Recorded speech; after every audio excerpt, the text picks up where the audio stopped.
My name is Pauline Butler. I'm 48 years old, and the night my daughter-in-law tried to uninvite me from our own family dinner was the moment I realized my marriage had been orchestrated like a stage play where I was the only one who didn't know the script. I'd been married to David for 23 years, raised two sons in our colonial house on Maple Street, and thought I understood the rhythm of our lives until that Tuesday when everything I believed about my family crumbled in the span of a single phone call. Before we jump back in, tell us where you're tuning in from, and if this story touches you, make sure you're subscribed, because tomorrow I've saved something extra special for you. It started when my oldest son Marcus called me at work, his voice tight, with that particular brand of awkwardness that comes when someone's been coached on what to say.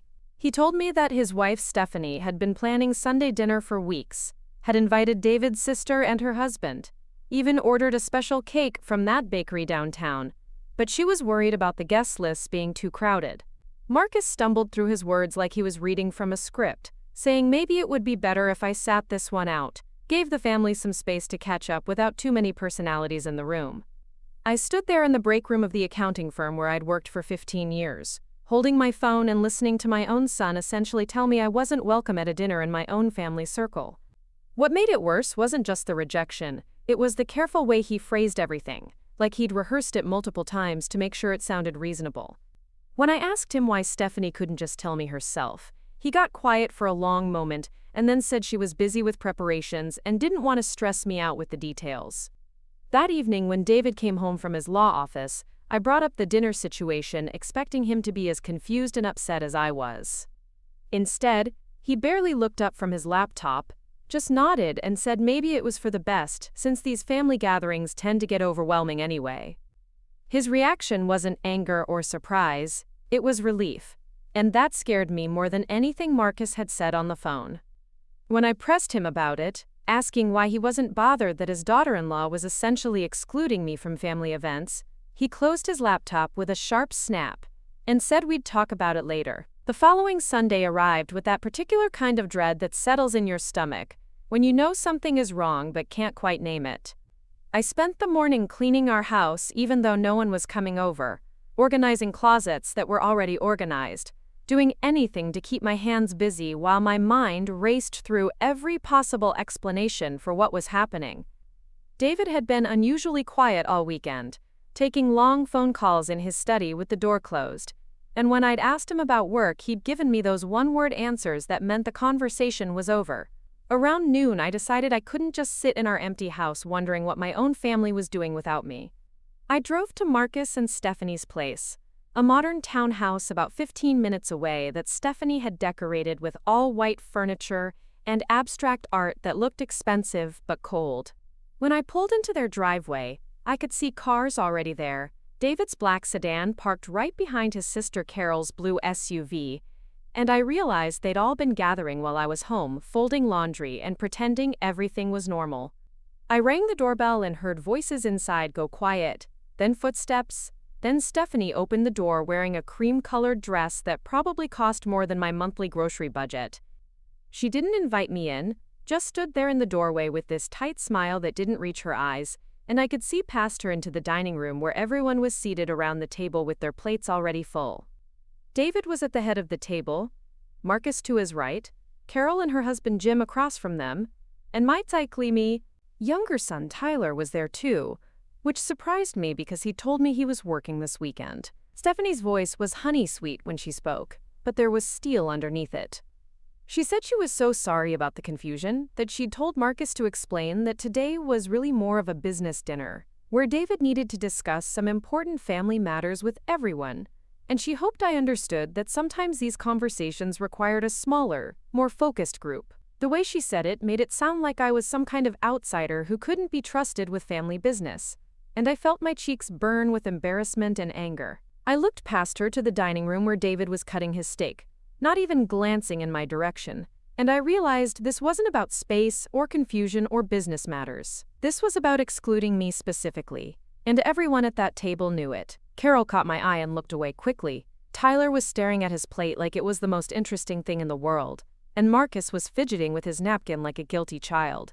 When I asked Stephanie directly what kind of family business required excluding David's wife of 23 years, She glanced back toward the dining room and then stepped closer to me, lowering her voice. She said David had asked her to handle the guest list personally, that he'd specifically requested a smaller gathering, and if I had questions about the arrangements, I should probably discuss them with him later. The way she said it made it clear that this wasn't her decision alone, that David had been involved in planning this exclusion, and that realization hit me like a physical blow. I stood there on my daughter-in-law's doorstep, looking at my family eating dinner without me, and I felt something shift inside my chest. It wasn't just hurt or anger, it was a kind of clarity that comes when you finally see a pattern you've been missing. David's late nights at the office, his distracted conversations, his lack of interest in our vacation plans or anniversary dinner. The way he'd been treating me like a roommate instead of a wife for months without me fully acknowledging it. I told Stephanie I understood perfectly, turned around and walked back to my car without another word. As I drove away, I caught a glimpse of David through the dining room window, and for just a moment he looked up, and our eyes met. He didn't wave or smile or even look surprised to see me leaving. He just went back to his conversation, and I realized that whatever was happening at that table, whatever family business was so important that it required my absence, I was probably the main topic of discussion. That night when David came home, I was waiting in the living room with a cup of tea and 23 years of marriage spread out on the coffee table in front of me. Photo albums, wedding programs, birthday cards, vacation souvenirs, all the physical evidence of a life we'd built together. When he saw the display, he stopped in the doorway and his face went pale, and I knew without him saying a word that my worst suspicions were true. I didn't ask him about the dinner or demand explanations about why I'd been excluded. Instead, I asked him a simple question that I'd been afraid to voice for months. I asked him if he was happy, if he wanted to keep being married to me, if there was something he needed to tell me that he'd been too afraid or too polite to say directly. The silence that followed was longer than any answer he could have given me, and when he finally spoke, his voice was quieter than I'd heard it in years. He said he'd been trying to find the right time to talk to me about our future, that he'd been meeting with a lawyer about separation agreements and property division, but he'd wanted to discuss it with the boys first to make sure they understood his perspective before we made any public announcements. He said Stephanie had suggested handling it delicately, involving the family gradually, making sure everyone was prepared for the transition. What struck me wasn't the fact that he wanted a divorce, because somewhere deep down I'd sensed that for months. Preparing and narrating this story took us a lot of time, so if you are enjoying it, subscribe to our channel. It means a lot to us. Now, back to the story. What struck me was that he'd been planning it like a business merger, involving lawyers and family members and strategic conversations, treating the end of our marriage like a project that required careful management. I'd been excluded from my own family dinner so they could discuss my future without me, plan my life without my input, decide what was best for me without asking what I wanted. I looked at him sitting across from me, this man I'd shared a bed with for over 2 decades, and I realized I didn't know him at all. The David I'd married would have talked to me directly, would have fought for our marriage, or at least given me the courtesy of an honest conversation before involving lawyers and family meetings. This David, the one who'd orchestrated my exclusion from Sunday dinner so he could announce our divorce to an audience, was a stranger wearing my husband's face. When I asked him how long he'd been planning this, he looked down at his hands and said it had been about 6 months since he'd first contacted the attorney. 6 months of living with me, sleeping next to me, making small talk about work and weather and weekend plans while secretly dismantling our life together. 6 months of me cooking his meals and doing his laundry, and asking about his day while he counted down the time until he could be free of me. I gathered up the photos and albums from the coffee table, stacked them neatly and handed them to him. I told him if he wanted to discuss our future, we could do it through lawyers like he'd apparently already started, but I wouldn't be managed or handled or excluded from decisions about my own life. I said he could stay in the guest room until he figured out his next move, and I walked upstairs to our bedroom and locked the door. That night I lay in bed staring at the ceiling, thinking about Stephanie's honey-sweet voice and David's careful explanations, and the way my own sons had looked anywhere but at me during that awful doorway conversation. I thought about how I'd spent years trying to be the perfect wife, the supportive mother, the woman who made everything smooth and easy for everyone else while slowly disappearing into the background of my own life.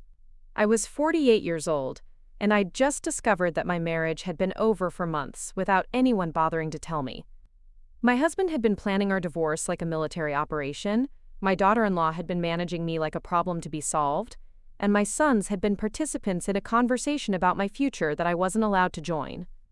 The woman I'd been, the one who would have cried and begged and tried to fix everything, felt like she'd died in that doorway when Stephanie told me I wasn't welcome at my own family's table. But lying there in the dark, I felt something else stirring underneath the hurt and humiliation. It was anger, clean and sharp and clarifying, and it was mine. For the first time in months, maybe years, I felt like I was fully awake, fully present in my own life, and I wasn't going to let anyone else write the ending to my story. The next morning, I called in sick to work and spent the day doing something I hadn't done in years. I sat down with a pen and paper and wrote out exactly what I wanted. Not what would make everyone else comfortable or what would keep the peace or what would be easiest for the family to handle. I wrote down what I wanted from this divorce, what I deserved after 23 years of marriage, and what I was willing to fight for. When David came downstairs for his coffee, I was already dressed and ready to leave. I told him I'd be hiring my own attorney and that all future communications about our divorce should go through legal channels. He started to say something about keeping things amicable for the boys' sake, and I cut him off. I said he'd lost the right to worry about what was best for our family when he'd chosen to exclude me from family decisions, and if he wanted amicable, he should have considered that before planning our divorce behind my back. I drove to the office of Rebecca Martinez, a divorce attorney whose name I'd found online the night before. She was a small woman with silver hair and sharp eyes who listened to my story without interrupting, taking notes and asking pointed questions about assets and income and timeline. When I finished talking, she leaned back in her chair and said 3 words that changed everything for me. She said, "Let's fight back." Walking out of that law office, I felt something I hadn't experienced in years. I felt powerful, not angry or vindictive or desperate, but powerful. I had information now, I had representation, and I had a plan. David had spent months preparing for this divorce, involving lawyers and family members and strategic conversations. But he'd made one crucial mistake. He'd underestimated me. That afternoon, I went home and began the process of reclaiming my life. I opened my own bank account, something I realized I should have done years ago instead of letting David handle all our finances. I made copies of important documents, took photos of valuable items, and started a folder of evidence that would help my case. I called my sister Linda in Chicago, the one person in my family who'd always told me I was too good for David, and told her everything. Linda listened to the whole story and then said something that made me laugh for the first time in weeks. She said, "So your husband planned a family dinner to announce your divorce and forgot to invite you? That's the most David thing I've ever heard." Her laughter was infectious, and suddenly the whole situation seemed less like a tragedy and more like a farce starring a man who was so conflict-averse that he'd rather orchestrate elaborate family meetings than have one honest conversation with his wife. When David came home that evening, he found me in the kitchen making dinner for one. He asked if I was planning to cook for both of us, and I said I was only responsible for feeding myself now.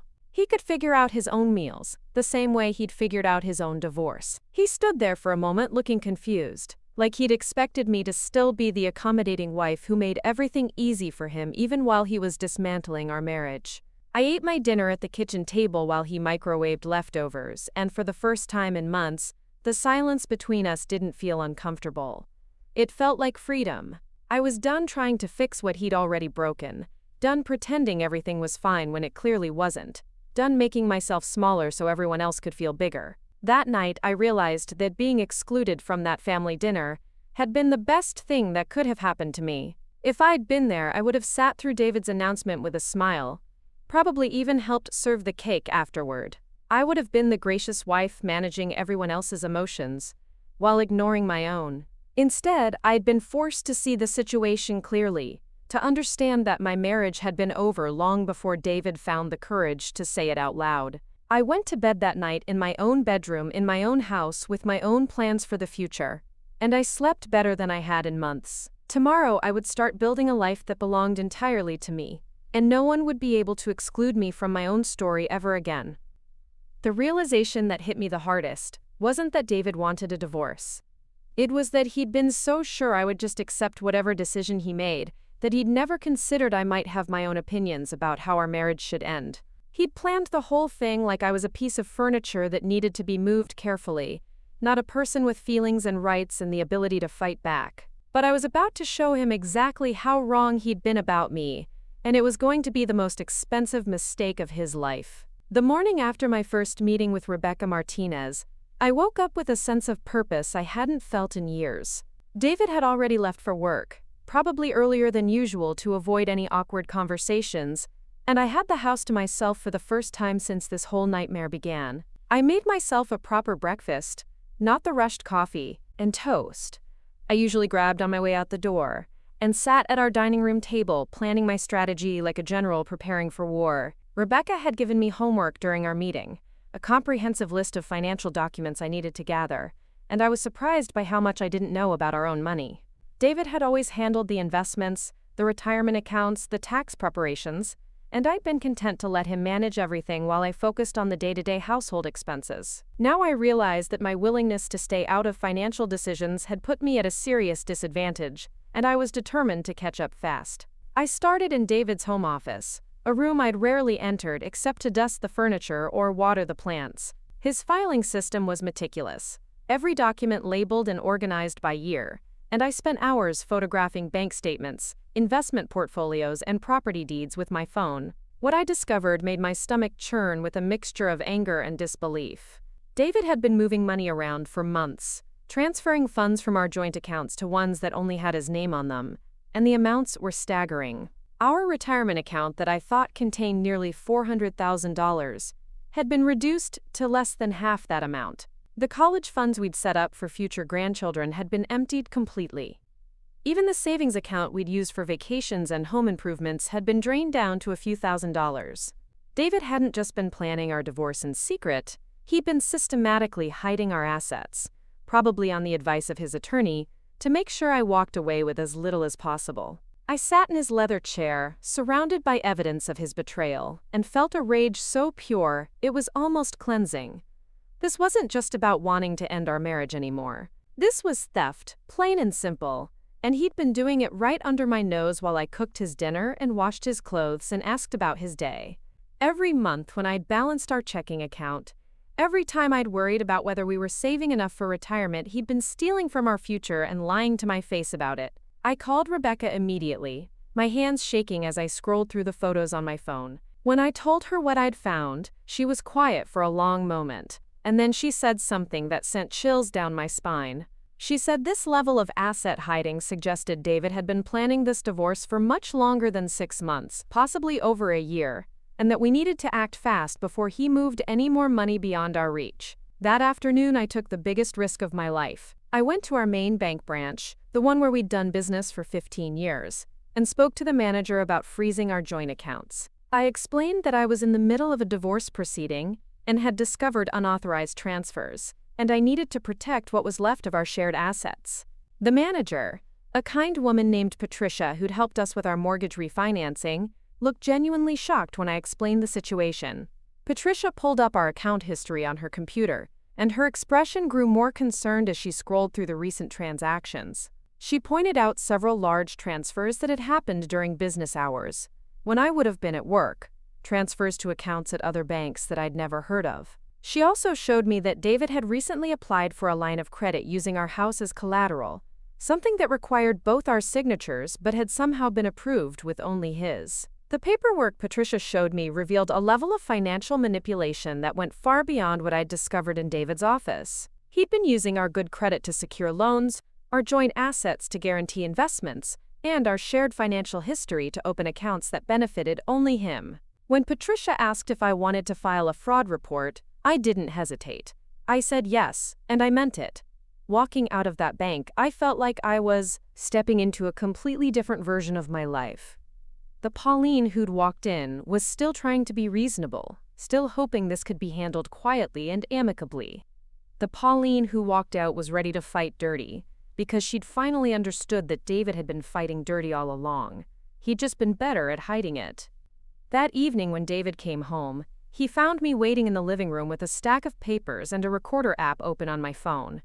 His face went white when he saw the bank statements spread across the coffee table, and he started to say something about how I was invading his privacy by going through his office. I cut him off and told him that privacy didn't exist when it came to marital assets, and that I'd spent the day learning exactly what my rights were in this divorce. I went through the evidence piece by piece, reading aloud from bank statements and loan applications, watching his face as he realized how much I'd discovered. When I got to the part about the line of credit he'd taken against our house, he tried to explain that it was just a precautionary measure, that he'd needed liquidity for the divorce proceedings. I asked him why he hadn't discussed it with me first, since it was my house too, and he went quiet in that way that meant he knew he'd been caught. The conversation that followed was the most honest we'd had in years, probably because David finally understood that lying to me was no longer an option. He admitted that his lawyer had advised him to protect his assets early in the process, that he'd been moving money to ensure he'd have enough to start over after the divorce settlement. When I asked him if he'd considered that I might need money to start over too, he looked genuinely surprised, like the thought had never occurred to him. That's when I understood something fundamental about how David saw our marriage and our divorce. To him, I was a dependent, someone who'd been supported by his career and his financial decisions for so long that I couldn't be trusted to manage my own future. He'd been moving our money not just to hide it from me, but because he genuinely believed he knew better than I did what I would need to survive on my own. It was patronizing and infuriating, and exactly the kind of thinking that had led to me being excluded from family dinners and divorce planning. I told him that as of that afternoon, all our joint accounts had been frozen pending the divorce proceedings, and that I'd hired a forensic accountant to trace every dollar he'd moved in the past 2 years. His face went from pale to red, and he accused me of being vindictive and making this divorce more complicated than it needed to be. I laughed, actually laughed out loud, and told him he'd made it complicated the moment he decided to steal from me. The next few weeks passed in a blur of legal meetings, document gathering, and phone calls with financial institutions. Rebecca had connected me with a team of professionals who specialized in complex divorce cases, and I was learning a vocabulary I'd never needed before. Terms like asset discovery, forensic accounting, and temporary restraining orders became part of my daily conversations, and I found myself getting more confident and assertive with each passing day. The forensic accountant, a sharp-eyed woman named Dr. Sarah Chen, discovered even more hidden assets than I'd found on my own. David had been moving money through a series of business accounts connected to his law practice, loans to friends that were really just ways to park cash outside our marriage, and even a secret investment portfolio that he'd funded entirely with money from our joint savings. Dr. Chen estimated that David had hidden or moved nearly $600,000 over the past 18 months, far more than either Rebecca or I had initially suspected. What made the discovery even more infuriating was how sophisticated his scheme had been. David wasn't just grabbing cash and running, he was systematically restructuring our entire financial life to benefit himself, while leaving me with the minimum amount required by law. He'd timed withdrawals to coincide with my work trips, used electronic transfers that wouldn't generate paper statements I might accidentally see, and even convinced our accountant to send tax documents only to his office instead of our home. The evidence Dr. Chen compiled painted a picture of a man who'd been planning this divorce like a military operation, taking strategic steps over many months to ensure he came out ahead financially. It also revealed something else that shocked me even more than the financial manipulation. David had been consulting with divorce attorneys for almost 2 years, not 6 months like he'd told me. He'd been planning to leave me since before our last anniversary, before our vacation to Maine, before dozens of conversations where he'd pretended to care about our future together. When Rebecca presented this evidence to David's attorney, the response was swift and aggressive. They claimed that David had been protecting marital assets from my irresponsible spending habits, and that his financial planning demonstrated, quote, prudent management rather than asset hiding. They demanded proof that I'd contributed meaningfully to our wealth accumulation, and suggested that my role as a homemaker and part-time worker entitled me to minimal compensation in the divorce settlement. Reading their response felt like being slapped in the face by strangers who'd never met me but had decided I was worthless based on David's characterization of our marriage. They were arguing that 23 years of supporting David's career, raising our children, managing our household, and working part-time to contribute to our income somehow counted for nothing. They wanted to treat me like an employee who'd been fired rather than a partner who'd built a life alongside their client. Rebecca's response was swift and brutal. She filed motions for contempt of court, demanding that David return all hidden assets immediately and pay my legal fees as punishment for his deceptive behavior.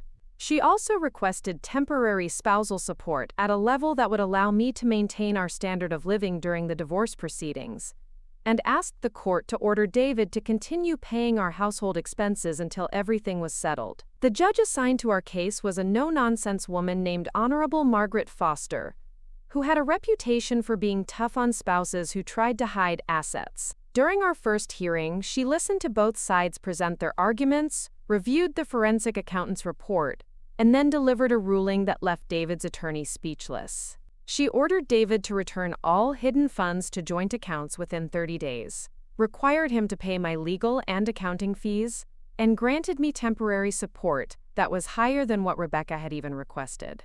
Judge Foster also did something that neither attorney had expected.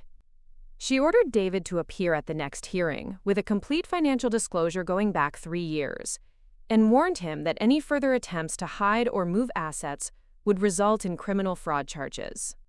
She said she'd seen too many cases where one spouse tried to financially devastate the other during divorce proceedings, and she had zero tolerance for that kind of behavior in her courtroom.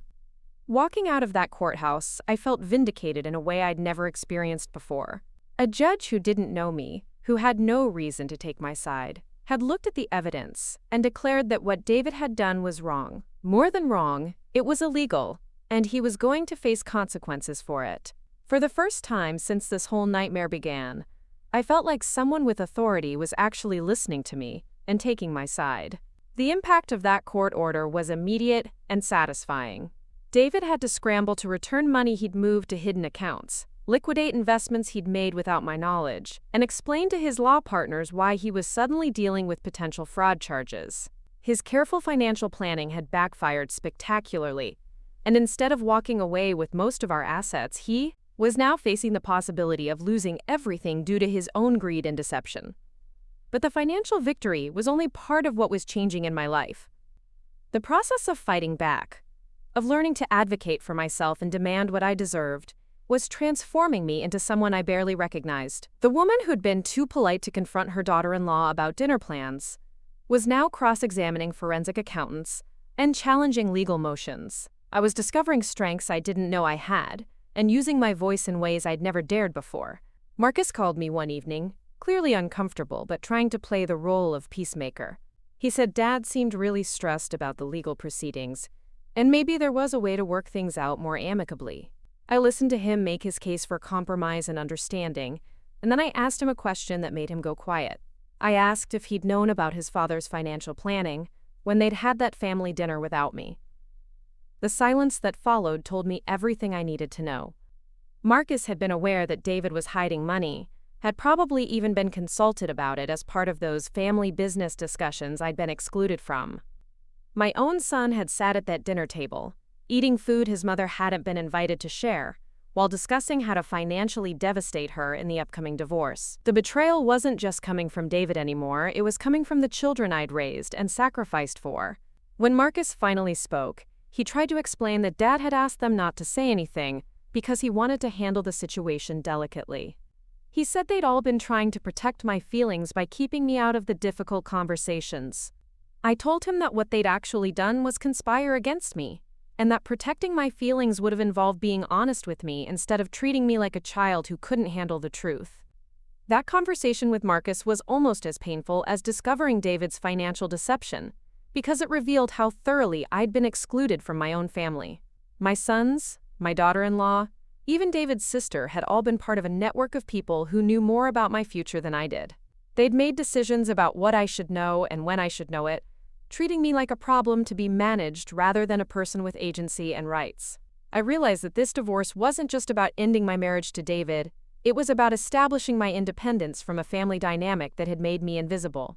For years, I'd been the one who remembered everyone's birthdays, organized holiday gatherings, mediated conflicts between family members, and made sure everyone felt included and cared for. But when it came to major decisions that affected my life, I'd been systematically excluded and left out of conversations that directly concerned my future. The financial investigation had revealed not just David's deception, but a broader pattern of how my family viewed my role and my worth. I was valuable as long as I was serving others, supporting David's career, raising the children, managing the household, but the moment my interests conflicted with theirs, I became dispensable. They'd all been perfectly comfortable planning my divorce without me, discussing my financial future without my input, and making decisions about my life without considering my perspective. Dr. Chen's final report contained one more shocking revelation that changed how I understood the entire timeline of David's betrayal. She'd found evidence that he'd been consulting with a financial planner about post-divorce asset management for over 3 years, long before he'd even filed for divorce or told me he was unhappy in our marriage. This wasn't a man who'd fallen out of love and reluctantly decided to end things. This was someone who'd been strategically planning his exit while pretending everything was fine. The financial planner's notes, which we'd obtained through legal discovery, included detailed projections of David's post-divorce income and lifestyle, recommendations for hiding assets during the dissolution process, and even suggestions for minimizing spousal support obligations. David had been living a double life for years, planning his future without me while sharing a bed with me every night, and making small talk about weekend plans and vacation destinations. Reading those financial planning documents was more devastating than finding out about the hidden money, because they revealed the calculating coldness with which David had approached the end of our marriage. He hadn't been struggling with a difficult decision or agonizing over how to handle an unhappy situation. He'd been methodically preparing for my elimination from his life while maintaining the facade of a loving husband, and he'd been getting professional advice on how to do it as efficiently and cheaply as possible. The woman I'd been 6 months ago would have been destroyed by these revelations, would have probably crumbled under the weight of so much betrayal and deception. But the woman I was becoming used each new piece of evidence as fuel for her determination to fight back. Every hidden account, every secret consultation, every family meeting I'd been excluded from, just made me more resolved to make David face the full consequences of his choices. Rebecca filed an amended petition that included claims for intentional infliction of emotional distress, requesting punitive damages on top of the standard divorce settlement. She argued that David's behavior went beyond normal marital misconduct and rose to the level of deliberate cruelty, designed to inflict maximum psychological and financial harm. The forensic accountant's report provided documentation of systematic deception spanning multiple years, and the evidence was strong enough that Rebecca was confident we could prove our case. The night before our next court hearing, I sat in my bedroom looking through photo albums from our early years together, trying to understand when David had changed from the man I'd married into someone capable of such calculated betrayal. But as I studied pictures from our wedding, our first house, the boys' childhood milestones, I began to realize that maybe he hadn't changed at all. Maybe I'd just been too trusting to see who he really was underneath the surface charm and professional success. Looking back with clearer eyes, I could see patterns I'd missed or explained away at the time. The way David had always made major financial decisions without consulting me, telling me afterward, and framing it as protection from boring details. His tendency to have important conversations with other people before discussing things with me, whether it was career moves, investment choices, or even vacation plans. The subtle ways he'd trained me to defer to his judgment and trust his leadership, making me complicit in my own marginalization. I realized that the family dinner incident wasn't an aberration, it was the culmination of decades of being gradually pushed to the sidelines of my own life. David had been preparing me for exclusion for years, teaching me to accept that important decisions were made by other people and communicated to me after the fact. He'd created a family dynamic where everyone else had more information and influence than I did, and I'd been so focused on keeping the peace that I'd never challenged the arrangement. But that version of me was gone now, replaced by someone who would never again accept being managed or handled or excluded from decisions about her own life. Tomorrow, I would walk into that courtroom as a woman who knew her worth, understood her rights, and was prepared to fight for both. David had spent years planning this divorce to benefit himself, but he'd made one crucial miscalculation. He'd underestimated the woman he'd been married to for 23 years, and that mistake was going to cost him everything he'd tried so hard to protect. The morning of our second court hearing, I woke up feeling confident and prepared, ready to watch David face the consequences of his financial deception. Rebecca had spent weeks building our case, and the evidence was overwhelming. I dressed carefully in a navy suit that made me feel professional and powerful, and I arrived at the courthouse early to review our strategy one more time. What I didn't expect was to find David waiting for me in the hallway with a settlement offer that would change everything. He approached me alone, without his attorney, looking more defeated than I'd seen him in months. His usual polished appearance was disheveled, his tie slightly crooked, and there were dark circles under his eyes that suggested he hadn't been sleeping well. When he spoke, his voice was quieter than normal, almost pleading, and he asked if we could talk privately before the hearing began. Something about his demeanor made me curious enough to agree, though I insisted that Rebecca be present for any conversation about our case. We found an empty conference room where David pulled out a folder containing what he called a, quote, comprehensive settlement proposal that would resolve everything without further litigation. As he spread the papers across the table, he explained that his law partners had been pressuring him to resolve the case quickly because the fraud allegations were affecting the firm's reputation. Several clients had already expressed concerns about working with someone facing potential criminal charges, and the partners were threatening to force him out if the situation wasn't resolved soon. The settlement offer was unlike anything I'd expected.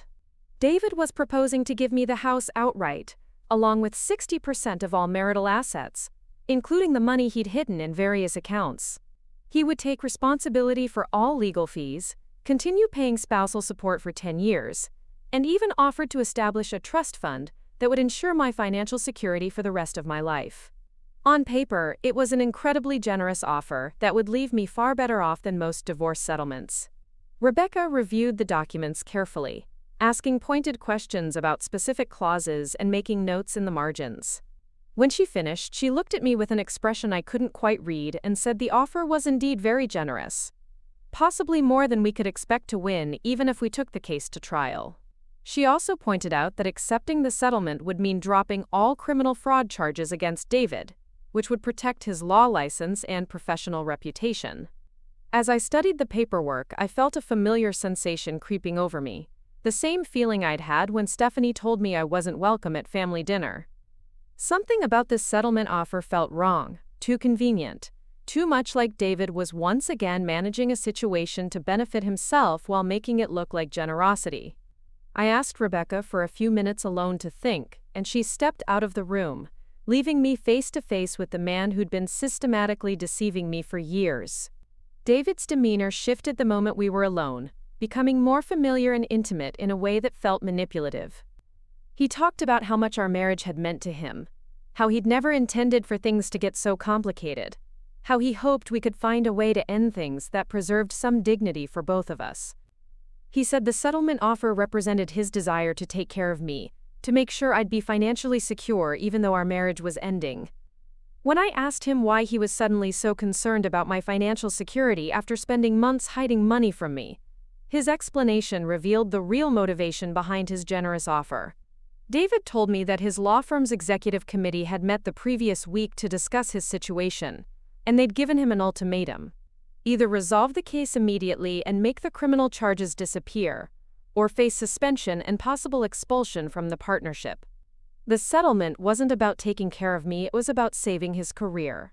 He went on to explain that several high-profile clients had already started moving their business to other firms because they didn't want to be associated with someone facing fraud charges. The managing partner had made it clear that the firm couldn't afford to have David's personal problems affecting their reputation, and they were prepared to cut him loose if necessary. The generous settlement was his attempt to buy my silence and cooperation, to make the criminal charges go away before they destroyed his professional life.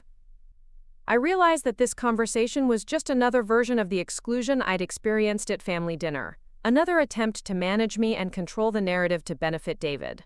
He was offering me money in exchange for agreeing to let him escape the consequences of his actions, and he expected me to be grateful for his generosity. The settlement that had looked so attractive on paper suddenly felt like another form of manipulation, a way to buy my compliance while allowing him to avoid accountability. When Rebecca returned to the room, I told her I needed more time to consider the offer, but privately I was already leaning toward rejection. The amount of money David was offering was substantial, but accepting it would mean letting him off the hook for years of deception and betrayal.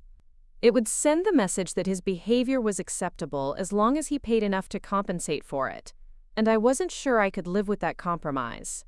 That evening, I called my sister Linda to discuss the settlement offer, and her response was immediate and emphatic. She said David was trying to buy his way out of trouble, and that accepting his offer would be like rewarding him for stealing from me in the first place. Linda pointed out that if David's career was genuinely in jeopardy because of his own actions, that was justice, not something I should feel obligated to prevent by dropping the criminal charges. I spent the weekend agonizing over the decision, weighing the financial security of the settlement against my desire to see David face real consequences for his behavior. The money would certainly make my life easier, but it wouldn't change the fact that he'd betrayed me systematically for years. It wouldn't address the deeper issues of respect and accountability that had become central to my understanding of what this divorce was really about. On Monday morning, I called Rebecca and told her I was rejecting the settlement offer. She wasn't surprised by my decision, but she wanted to make sure I understood the risks of going to trial. David's attorneys would fight hard to minimize any judgment against him, and there was always the possibility that a judge or jury might not see his actions as harshly as Judge Foster had. Taking the case to trial meant gambling with my financial future, and Rebecca wanted me to be fully informed about the potential consequences. I told her I understood the risks, but that some things were more important than money. David had spent years treating me like someone whose opinions didn't matter, whose feelings were irrelevant, whose future could be decided by other people. Accepting his settlement offer would be agreeing to that characterization of myself, and I wasn't willing to do that regardless of how much money was involved. When Rebecca informed David's attorney that we were rejecting the settlement, their response was swift and vicious. They filed a motion claiming that I was being vindictive and unreasonable, that I was prolonging the litigation out of spite rather than legitimate legal concerns. They argued that David's offer had been more than fair and that my rejection demonstrated, quote, malicious intent to damage his reputation and career. Reading their motion felt like being slapped in the face by people who'd never met me but had decided I was a greedy, vengeful woman who couldn't be satisfied with reasonable compensation. They were painting me as someone who was using the legal system to punish my ex-husband rather than seeking legitimate redress for his financial deception. The characterization was so far from who I knew myself to be that it was almost laughable, but it was also deeply hurtful to see my motivations twisted and misrepresented. The motion also included character assassination that went beyond anything I'd expected from legal proceedings. David's attorneys had somehow obtained testimony from Marcus and Tyler suggesting that I'd been financially irresponsible during our marriage, that I'd made frivolous purchases without consulting David, and that my current legal strategy was consistent with a pattern of poor judgment that had characterized our relationship. Reading my own son's statements about my supposed financial irresponsibility was devastating in ways I hadn't anticipated. They were describing a version of me that bore no resemblance to the woman who'd balanced our household budget for decades, who'd clipped coupons and shopped sales to stretch David's income, who'd worked part-time jobs to help pay for their college expenses. The statements felt like a coordinated character assassination designed to justify David's financial deception by portraying me as someone who couldn't be trusted with money. When I confronted Marcus about his statement, he claimed he'd been misunderstood by David's attorneys, that they'd twisted his words to support their argument. But when I asked him to read the exact language they'd attributed to him, he couldn't deny that he'd said those things. He tried to explain that Dad's lawyer had framed the questions in a way that made it seem like he was just providing context about our family's financial dynamics. But the damage was done. Tyler's response was even more painful, because it revealed how completely he'd bought into David's narrative about our marriage. He told me that Dad had always been the responsible one financially, that I'd never understood the complexities of investment and retirement planning, and that maybe I should trust Dad's judgment about what was best for both of us. When I reminded him that Dad had been stealing money and hiding assets, Tyler said that was just smart financial planning, and that I was overreacting to normal divorce strategies. The realization that both my sons viewed me as financially incompetent and emotionally unstable was almost more devastating than discovering David's deception. These were children I'd raised, supported through college, helped launch into their adult lives, and they were now publicly stating that I couldn't be trusted to make reasonable decisions about my own future. Their willingness to participate in David's character assassination revealed how thoroughly they'd internalized his view of me as someone who needed to be managed and protected from herself. Rebecca warned me that the boys' statements would make our case more difficult, because judges and juries tend to give significant weight to testimony from adult children about their parents' character and behavior. David's attorneys would use their statements to argue that even my own family considered me unreasonable and vindictive, and that his financial planning had been necessary to protect our assets from my poor judgment. The hearing where David's motion was argued was one of the most humiliating experiences of my life. His attorney read excerpts from Marcus and Tyler's statements in open court, painting a picture of me as an unstable woman who'd always been dependent on David's superior financial wisdom. They argued that my rejection of his generous settlement offer proved that I was more interested in revenge than resolution, and that the court should consider sanctions against me for prolonging frivolous litigation. Judge Foster listened to both sides present their arguments, and I could see her expression growing more skeptical as David's attorney spoke. When Rebecca had her turn to respond, she focused on the evidence of systematic asset hiding and financial deception, arguing that my son's opinions about my character were irrelevant to the documented facts of David's illegal behavior. She pointed out that the criminal fraud charges existed independently of our divorce proceedings, and that David couldn't escape accountability by offering money to his victim. But I could tell that the character assassination was having an effect. Judge Foster asked pointed questions about why I'd rejected such a generous settlement offer, and whether I truly believed that going to trial served my best interests, or was simply an attempt to punish David. When I tried to explain that accepting the settlement would mean letting David escape consequences for his criminal behavior, she reminded me that I wasn't the prosecutor in the criminal case, and that my role was to seek appropriate compensation for myself, not to ensure his punishment. The hearing ended without a resolution, but I left the courthouse feeling like I'd lost something important. The confident, empowered woman who'd walked into that building was replaced by someone who felt isolated and uncertain, questioning whether her own family's characterization of her might be more accurate than her own self-perception. If my own sons believed I was financially irresponsible and emotionally unstable, maybe my rejection of David's settlement offer really was evidence of poor judgment rather than principled determination. That night I sat in my empty house, surrounded by evidence of the life I'd built over 23 years, trying to understand how I'd become so isolated from my own family. The people I'd loved and supported and sacrificed for were now publicly stating that I couldn't be trusted to make reasonable decisions about my own life. David had somehow convinced our children that his deception was justified, that his theft was really protection, and that my anger was evidence of instability rather than legitimate response to betrayal. I called Linda again, desperate for someone who might understand why I was so reluctant to accept David's offer. She listened to me describe the hearing and the boys' statements, and then she said something that cut through all my confusion and self-doubt. She said David had spent years training everyone in our family to see him as the responsible adult and me as the emotional child, and now he was using that dynamic to escape accountability for his crimes. Linda reminded me that I'd always been the one who managed our household finances responsibly, who'd stretched every dollar to provide for our family, who'd worked multiple jobs when necessary to contribute to our income. She said the financial irresponsibility Marcus and Tyler described was a fiction David had created to justify his controlling behavior, and that my current legal strategy was the first time I'd ever stood up for myself, instead of accepting his characterization of our relationship. Her words helped me remember who I really was underneath all the doubt and confusion that David's character assassination had created. I was someone who'd worked hard, sacrificed willingly, and managed responsibility throughout our marriage.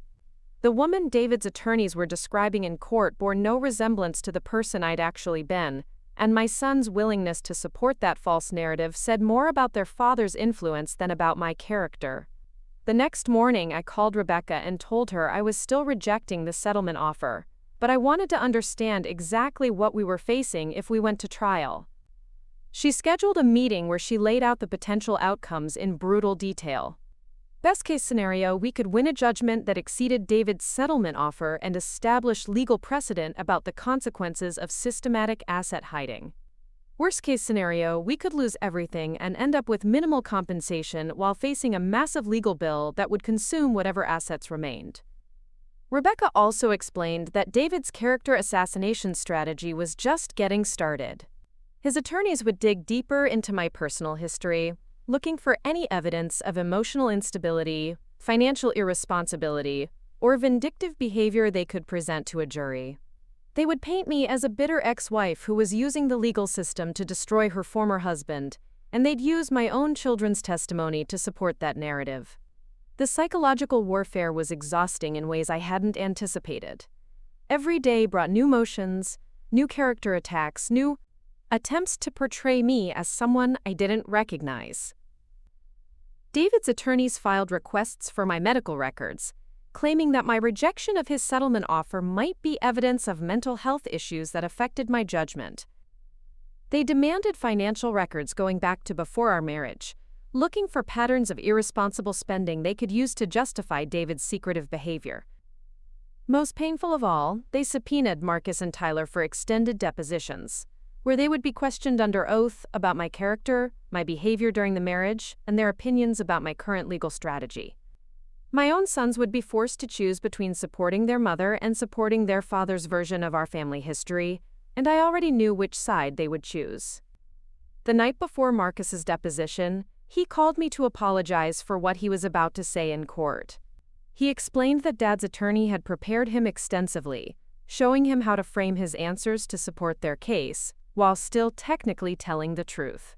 Marcus said he didn't want to hurt me, but he also didn't want to lie under oath, and David's version of events was the only one he'd ever really heard in detail. That conversation revealed how thoroughly David had controlled the narrative within our family for years. He'd presented himself as the responsible, long-suffering husband dealing with an emotional, unreliable wife, and he'd done it so subtly that the boys hadn't even realized they were receiving a biased version of our marriage. Now they genuinely believed that his characterization was accurate, because it was the only perspective they'd ever been given. Tyler's deposition was even worse than Marcus's, because he was more articulate and confident in his support of David's position.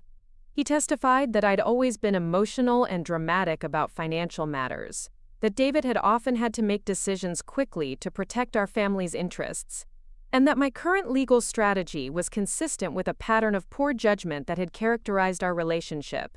His testimony was devastating because it sounded sincere and thoughtful, like the considered opinion of an adult child who understood both parents well. Reading the transcripts of my son's depositions was like watching my own character assassination carried out by people who were supposed to love and support me.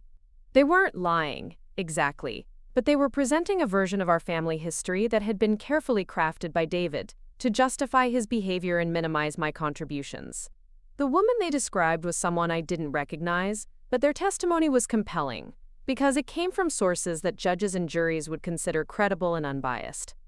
The final blow came when David's attorneys produced evidence that I'd been seeing a therapist during the last year of our marriage, something I'd never told anyone about, because I'd been embarrassed about needing help with what I thought were personal problems.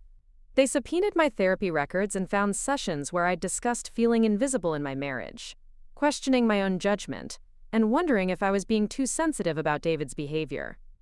My therapist's notes, taken out of context and presented strategically, made me look like someone who'd been struggling with mental health issues that affected her perception of reality.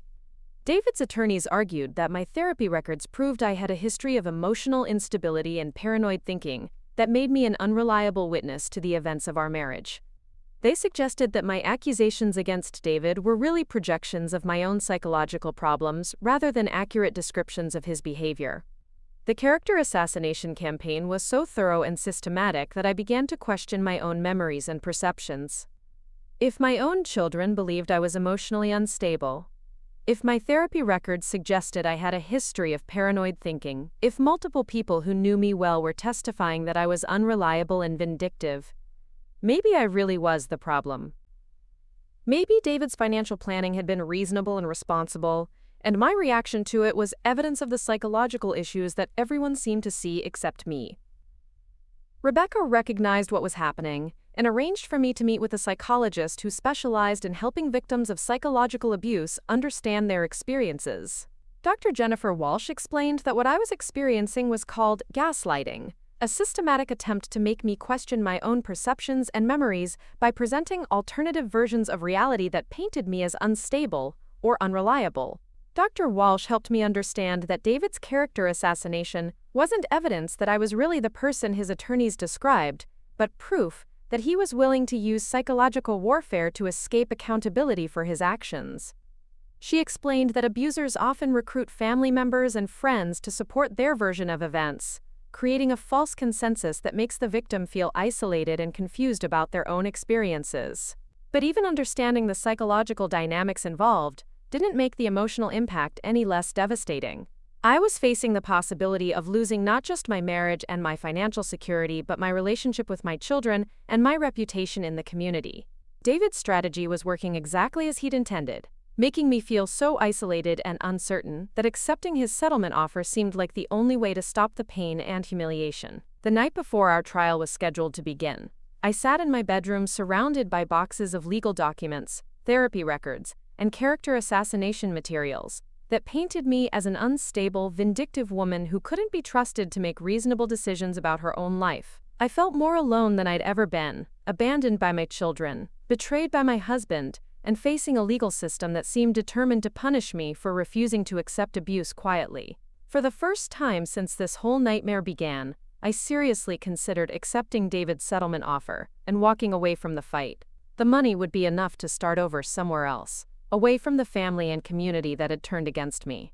I could disappear and rebuild my life as someone new, someone without the baggage of this toxic marriage and these devastating betrayals. But as I sat there contemplating surrender, I thought about the woman I'd become over the past months.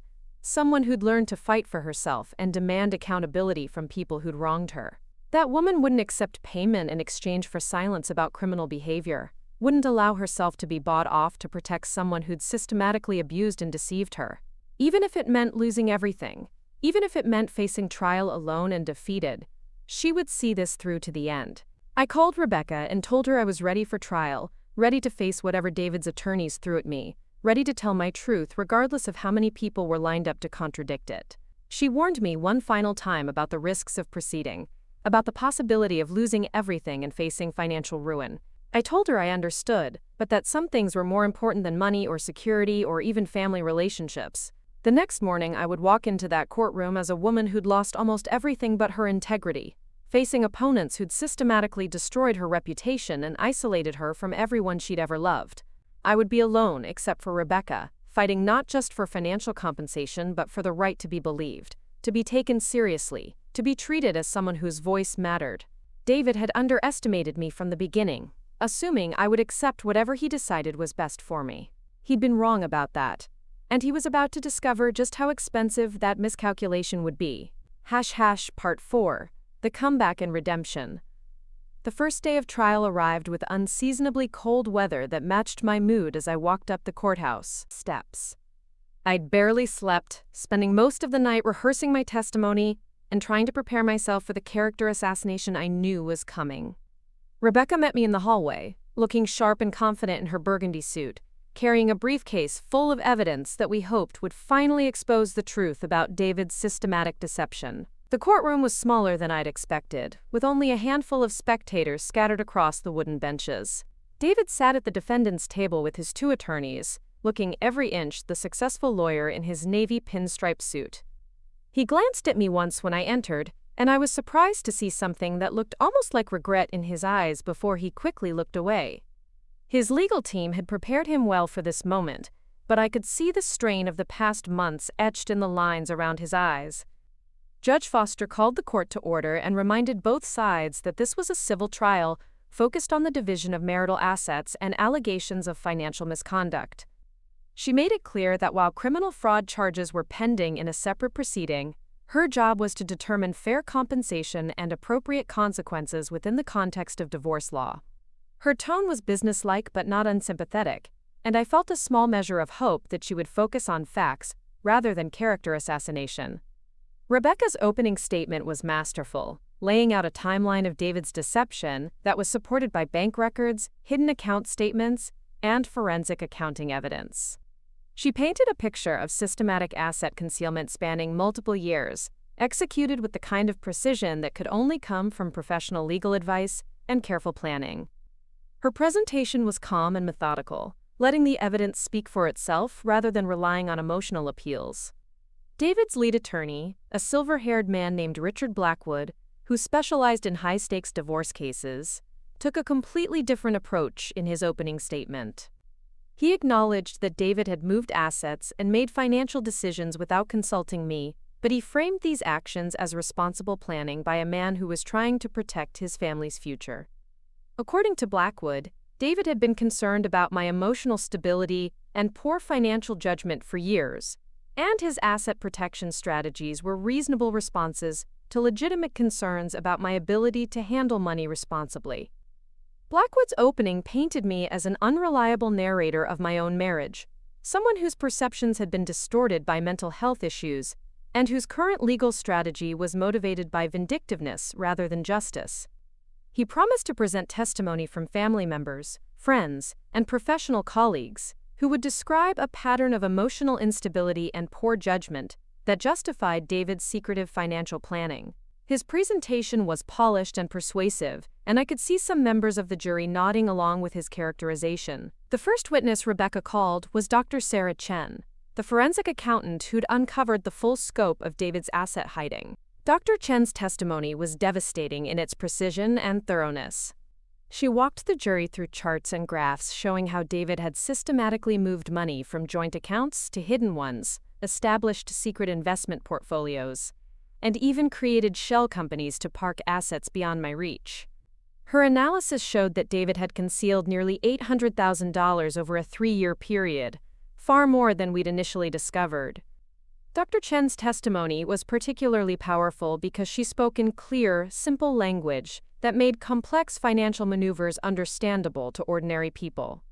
She explained how David had used his legal knowledge to structure these transactions in ways that would be difficult to detect, timing withdrawals to avoid scrutiny, and using legitimate business transactions to disguise asset transfers. Her professional demeanor and obvious expertise made her testimony extremely credible. During cross-examination, Blackwood tried to portray Dr. Chen's findings as normal financial planning rather than asset hiding, suggesting that wealthy couples often maintain separate accounts and investments for tax and estate planning purposes. But Dr. Chen was well prepared for these challenges, explaining that the secretive nature of David's transactions, combined with his failure to disclose them during divorce proceedings, clearly distinguished them from legitimate financial planning.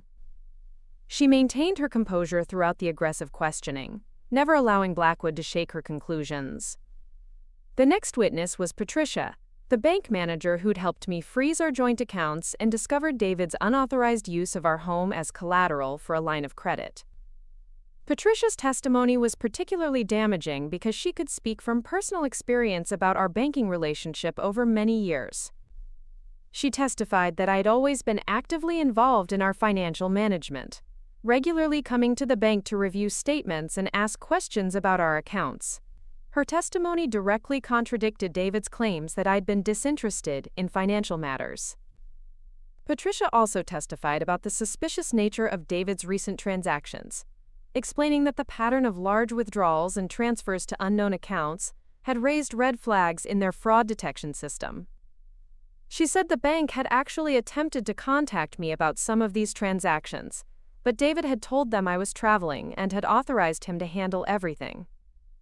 Her testimony revealed not just asset hiding but active deception designed to prevent me from learning about the transfers. When it came time for David to testify on his own behalf, I watched him take the witness stand with a mixture of anger and sadness. This was the man I'd shared a bed with for over 2 decades, who'd promised to love and honor me in sickness and health, who'd helped me raise 2 children and build a life together. Now he was about to lie under oath to justify stealing from me and destroying our marriage. David's testimony was carefully rehearsed and strategically crafted to present himself as a responsible husband who'd been forced to make difficult decisions because of my emotional instability and financial irresponsibility. He testified that I'd always been prone to mood swings and impulsive spending, that I'd often made large purchases without consulting him, and that he'd been concerned for years about my ability to manage money wisely. According to his version of events, the asset protection measures were prudent planning rather than theft. What made David's testimony particularly painful was how skillfully he mixed truth with lies, using real events from our marriage but twisting them to support his narrative. He talked about times when I'd bought gifts for the boys or splurged on household items, presenting these normal purchases as evidence of financial irresponsibility. He described my emotional reactions to his secretive behavior as proof of instability rather than reasonable responses to deception. His lies were so sophisticated because they contained just enough truth to sound believable. During Rebecca's cross-examination, David's careful composure began to crack under pressure. She pressed him about the timeline of his asset concealment, forcing him to admit that he'd been moving money for over 3 years while telling me everything was fine. She confronted him with evidence of his consultations with divorce attorneys and financial planners, making him acknowledge that he'd been planning our divorce while pretending to work on our marriage. The most devastating moment came when Rebecca presented David with copies of emails he'd sent to his financial planner, discussing strategies for minimizing spousal support obligations and protecting assets from the spouse during divorce proceedings. The cold, calculating language of these emails revealed David's true attitude toward our marriage and my rights as his wife. When Rebecca asked him to explain why he'd referred to me as the spouse, rather than using my name, David's face went red, and he stammered out an inadequate response about maintaining professional distance in financial planning discussions. Rebecca also confronted David about his decision to exclude me from the family dinner, where he'd planned to announce our divorce, forcing him to admit that he'd orchestrated the entire evening to discuss my future without my participation. When she asked him why he thought it was appropriate to plan my life without consulting me, David claimed he'd been trying to minimize conflict and handle the situation delicately. His explanation sounded weak and self-serving, and I could see several jury members looking at him with obvious skepticism. The testimony from Marcus and Tyler was as painful as I'd anticipated, but Rebecca had prepared me for their appearance and coached me on how to remain composed while listening to my own children describe me as emotionally unstable and financially irresponsible. Marcus took the stand first, looking uncomfortable but determined to support his father's version of events. His testimony was careful and measured, describing incidents from our family life that he claimed demonstrated my poor judgment and emotional volatility. Marcus testified about times when I'd gotten upset about financial decisions David had made without consulting me, presenting my reasonable desire to be included in major choices as evidence of emotional instability. He described my reactions to David's secretive behavior as overreactions and mood swings, completely ignoring the legitimate reasons I might have been upset. His testimony was particularly hurtful because he genuinely seemed to believe what he was saying, suggesting that David had been shaping his perception of our marriage for years. During cross-examination, Rebecca gently but firmly challenged Marcus about his knowledge of our marriage, pointing out that adult children rarely have complete information about their parents' relationship dynamics. She asked him specific questions about our financial management that he couldn't answer, demonstrating that his opinions about my financial responsibility were based on limited information rather than first-hand knowledge. She also got him to admit that most of his information about our marital problems had come directly from David, raising questions about the reliability of his testimony. Tyler's testimony was more confident and articulate than his brother's, but also more obviously coached and rehearsed.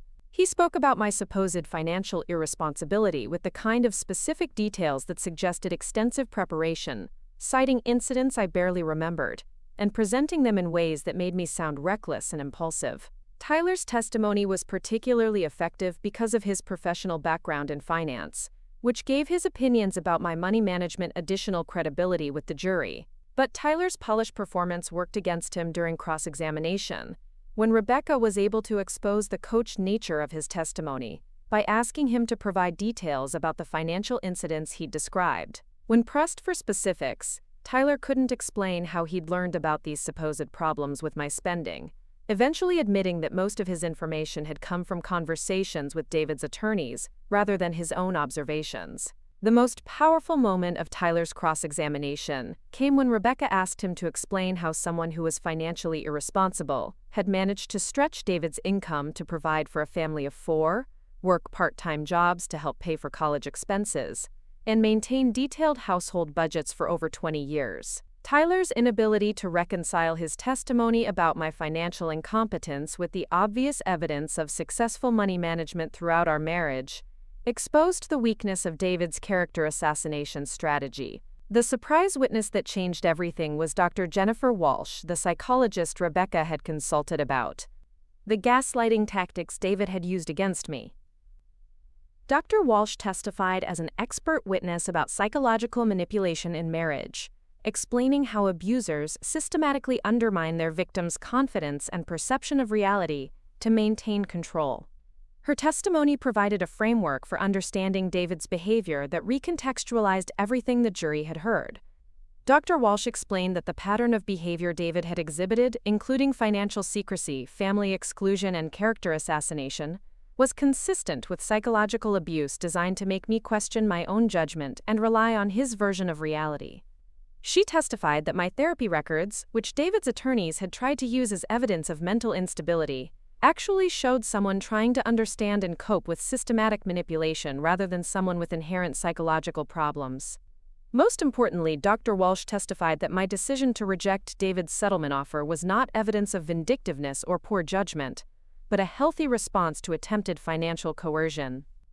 She explained that accepting payment to drop criminal charges would have continued the pattern of abuse by rewarding David's illegal behavior and reinforcing the message that I could be bought off, rather than taken seriously as an equal partner. During her cross-examination, Blackwood tried to discredit Dr. Walsh by suggesting that she was simply providing opinions to support my case rather than objective psychological analysis. But Dr. Walsh was well prepared for these attacks, calmly explaining that her testimony was based on established research about psychological abuse patterns, rather than personal opinions about the specific individuals involved. Her professional demeanor and obvious expertise made her testimony extremely credible. The final witness Rebecca called was Linda, my sister, who testified about our family history and her observations of David's behavior over the years.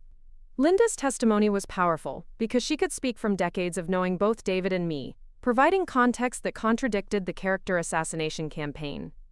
She testified about my responsible financial management, my dedication to our family, and the gradual changes she'd observed in David's treatment of me over the years.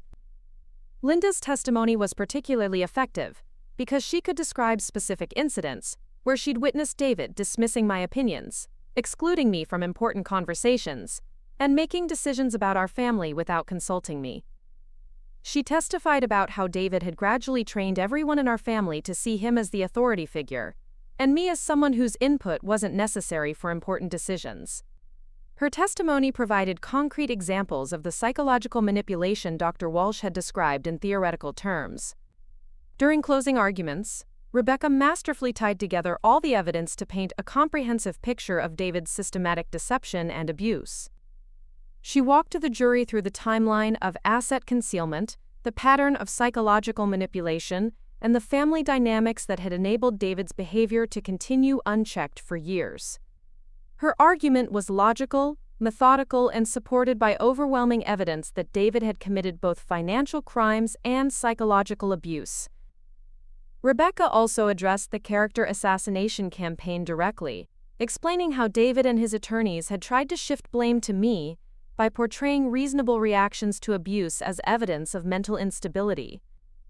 She pointed out that even if every negative thing they'd said about me was true, it wouldn't justify David's criminal behavior or excuse his systematic theft of marital assets. Her closing was passionate but controlled, appealing to the jury's sense of justice while staying focused on the facts. Blackwood's closing argument was a last-ditch attempt to salvage David's case by doubling down on the character assassination strategy. He argued that I was a vindictive woman who was using the legal system to punish my ex-husband for wanting a divorce, and that David's financial planning had been reasonable, given my emotional instability and poor judgment. He urged the jury to focus on my rejection of the generous settlement offer as evidence that I was more interested in revenge than resolution. But Blackwood's argument fell flat, because the evidence Rebecca had presented was simply too overwhelming to ignore. The jury had seen documentary proof of David's systematic asset concealment, heard expert testimony about psychological manipulation, and witnessed David's own admissions under oath about his deceptive behavior. No amount of character assassination could overcome the weight of evidence against him. The jury deliberated for less than 2 hours before returning with a verdict that exceeded even Rebecca's most optimistic expectations. They found that David had systematically concealed marital assets with intent to defraud me, awarded me 75% of all marital property, including the hidden funds, and granted punitive damages for intentional infliction of emotional distress. The total judgment was nearly $2 million, far more than David's settlement offer and enough to ensure my financial security for the rest of my life. But the financial victory was less important to me than the public vindication the verdict represented. The jury had looked at all the evidence, heard all the character assassination, and concluded that I was telling the truth while David had been lying and stealing. They'd seen through his manipulation tactics and recognized his behavior for what it really was. For the first time in years, I felt like someone had actually listened to me and taken me seriously. Judge Foster's comments while entering the judgment were particularly satisfying. She noted that David's behavior represented a calculated and systematic effort to defraud his spouse and manipulate the legal system, and that the evidence revealed a pattern of psychological abuse designed to undermine the plaintiff's confidence and autonomy. She said the case illustrated why the court takes asset concealment so seriously, and why victims of financial abuse need strong legal protections. The judge also addressed the character assassination campaign, noting that attempts to blame victims for their abusers' criminal behavior were inappropriate and counterproductive. She said that regardless of any marital problems that might have existed, nothing justified systematic theft and deception, and that David's efforts to portray himself as the victim had actually made his behavior seem more calculating and deliberate. When we walked out of that courtroom, I felt lighter than I had in years, like a weight I'd been carrying for decades had finally been lifted from my shoulders. David's face was ashen as he conferred with his attorneys about appeal options, but I knew that any appeal would face an uphill battle, given the strength of the evidence and the jury's decisive verdict. For the first time since this nightmare began, I felt like I'd won something more important than money. I'd won the right to be believed. The media coverage of the trial was extensive, partly because of David's prominence in the legal community, and partly because the case highlighted issues of financial abuse that resonated with many people. Several news outlets framed the story as a cautionary tale about how psychological manipulation could enable financial crimes, and domestic violence organizations reached out to me about speaking publicly about my experience. The impact on David's career was swift and severe. Within a week of the verdict, his law firm announced that he was taking an indefinite leave of absence to, quote, address personal matters. Several clients had already moved their business elsewhere, and the State Bar Association had opened an investigation into his conduct. The criminal fraud charges were still pending, and the civil verdict had significantly strengthened the prosecutor's case. More importantly for me, the trial verdict had completely changed the family dynamics that had enabled David's abuse for so many years. Marcus and Tyler both reached out to me in the weeks following the trial, expressing regret about their testimony and asking if we could rebuild our relationship. Their apologies were tentative and incomplete, but they represented a recognition that they'd been manipulated into supporting their father's narrative, rather than seeking the truth. The conversation with Marcus was particularly emotional, because he seemed genuinely shocked by the evidence that had emerged during the trial. He said he'd had no idea about the extent of David's asset concealment, and that learning about the systematic nature of the deception had made him reconsider everything he thought he knew about our marriage. He apologized for his testimony and asked if I could help him understand what had really been happening in our family for all those years. Tyler's apology was more analytical and professional, reflecting his personality and background in finance. He said the forensic accounting evidence had convinced him that David's behavior went far beyond normal divorce planning, and that he'd been wrong to characterize systematic asset concealment as smart financial strategy. He also acknowledged that his testimony about my financial irresponsibility had been based on incomplete information and David's biased perspective rather than objective analysis. Neither conversation was easy, and I wasn't ready to forgive or forget the pain their testimony had caused me during the trial. But their willingness to acknowledge their mistakes and express genuine remorse suggested that the verdict had forced them to confront uncomfortable truths about their father and their own role in enabling his behavior. It was a beginning, even if it wasn't a complete reconciliation. The relationship with Stephanie proved more complicated to navigate. She'd been the one who'd initially excluded me from family dinner, setting in motion the chain of events that had led to this entire ordeal. When she called to apologize after the trial, her explanation revealed how thoroughly David had manipulated the entire family's perception of me and our marital problems. Stephanie told me that David had been complaining about my emotional instability and financial irresponsibility for years, gradually building a case that I was becoming increasingly difficult to live with.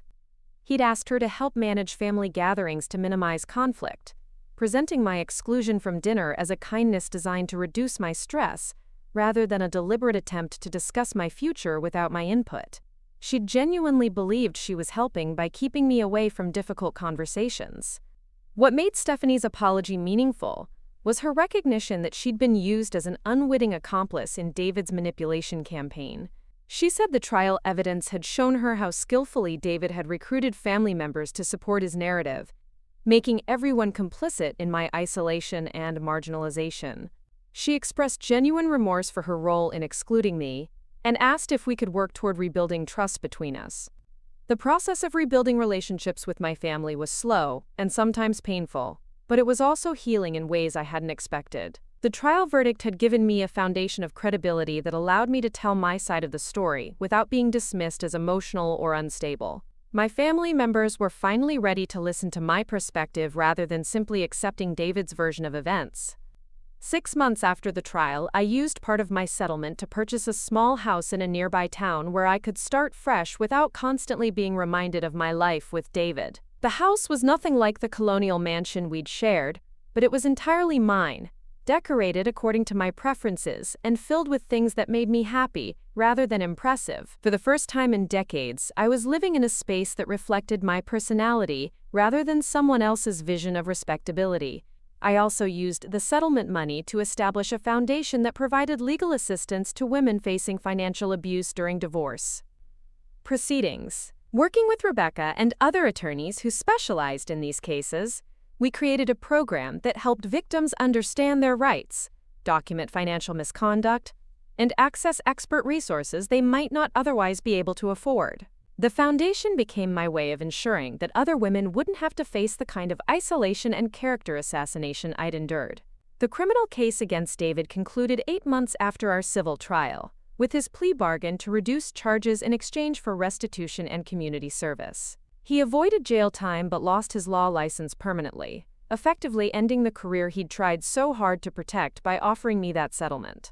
The criminal conviction also triggered additional financial penalties that further reduced his assets and reinforced the message that financial abuse carries serious consequences.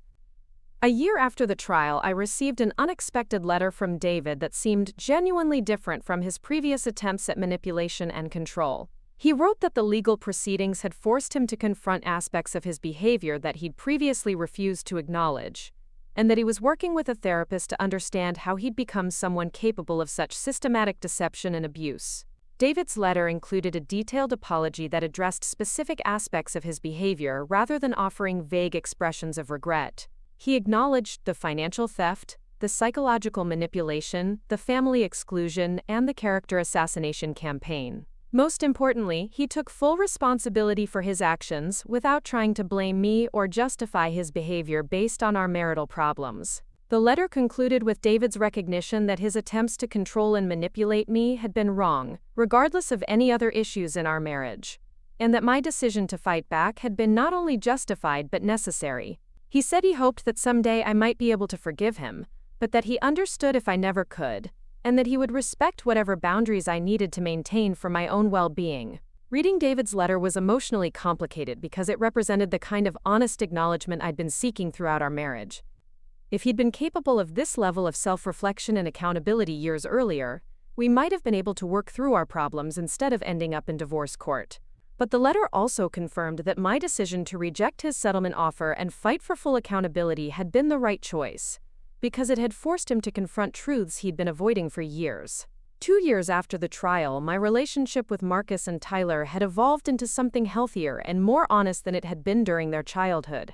They both made genuine efforts to understand and acknowledge the family dynamics that had enabled David's behavior, and they worked to rebuild trust with me based on mutual respect, rather than the hierarchical structure David had imposed. Marcus entered therapy to process his role in the family dysfunction, and his insights helped me understand how David had gradually shaped his children's perceptions over many years. Tyler used his financial expertise to help me manage my settlement funds responsibly, proving that he'd genuinely changed his opinion about my money management abilities. Both relationships required ongoing work and patience, but they were built on a foundation of honesty that had been missing for decades. The house I'd bought became a gathering place for the new version of our family, one where everyone's voice was heard and respected. Marcus and his wife started hosting holidays there, creating new traditions that were more inclusive and democratic than the formal gatherings David had preferred. Tyler brought his girlfriend to Sunday dinners, where we could have real conversations instead of the careful small talk that had characterized our family interactions for years. Even Stephanie became part of this rebuilt family dynamic, having learned from her experience with David's manipulation to be more thoughtful about family relationships and communication. She and I developed a friendship based on mutual respect and shared commitment to healthy family dynamics, and she often commented on how much more relaxed and genuine our gatherings had become without David's controlling presence. 3 years after the trial, I was invited to speak at a conference for family law attorneys about the psychological dynamics of financial abuse and the importance of looking beyond simple asset division in divorce cases. Standing at that podium, addressing an audience of legal professionals about my experience, I felt a sense of purpose and empowerment that I'd never experienced during my years as David's wife. My presentation focused on the subtle ways that financial abuse can be disguised as protection or care, and how victims often don't recognize the manipulation until it escalates to obvious theft or concealment. I talked about the importance of understanding psychological abuse as a precursor to financial crimes, and the need for attorneys to help victims recognize that their experiences are valid and worth fighting for. The response to my presentation was overwhelming, with dozens of attorneys approaching me afterward to discuss cases they were handling and strategies for helping clients who'd been similarly manipulated. Several family court judges attended the conference and commented that my testimony had helped them understand the broader context of financial abuse cases they were seeing.